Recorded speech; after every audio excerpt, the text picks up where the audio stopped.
হচ্ছে, এটা ভাপা পিঠে তৈরি হচ্ছে। এই যে ভাপা পিঠের জন্য এরকমভাবে তৈরি করতে হয়। মা একটা ভালো কীভাবে প্রথম থেকে করো। প্রথমে চালের গুঁড়ো, এটাকে হচ্ছে গরম জল দিয়ে একটু চালটাকে গুঁড়ো করে গরম জল দিয়ে মেখে তারপরে এটা এই যে নুন আর গরম জল দিয়ে মেখে এইটা দিয়ে এটাকে মানে ঝুড়ো করা হয়েছে হালকা গরম জল দিয়ে। তারপরে চাল দেওয়া হলো, তারপরে নারকেলের পুর, তারপরে আবার চালের গুঁড়ো আর কি। এটা বড়ুয়াদের ঐতিহ্যবাহী পিঠে।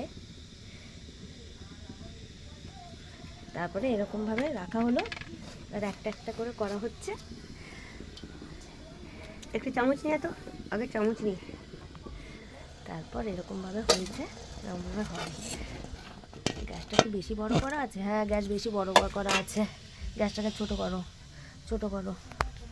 হ্যাঁ, নাহলে ওই যে বেশি ফুটে গেলে জল উপরের দিকে উঠে যাবে, তখন পিঠেটা এটা ঠিক আছে,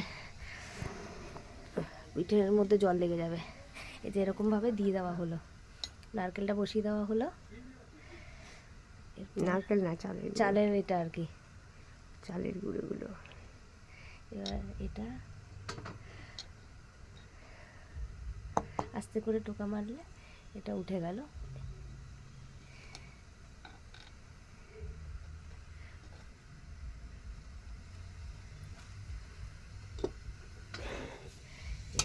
খাওয়ার পর পিঠের অবস্থা, হ্যাঁ পিঠে হয়ে গেছে।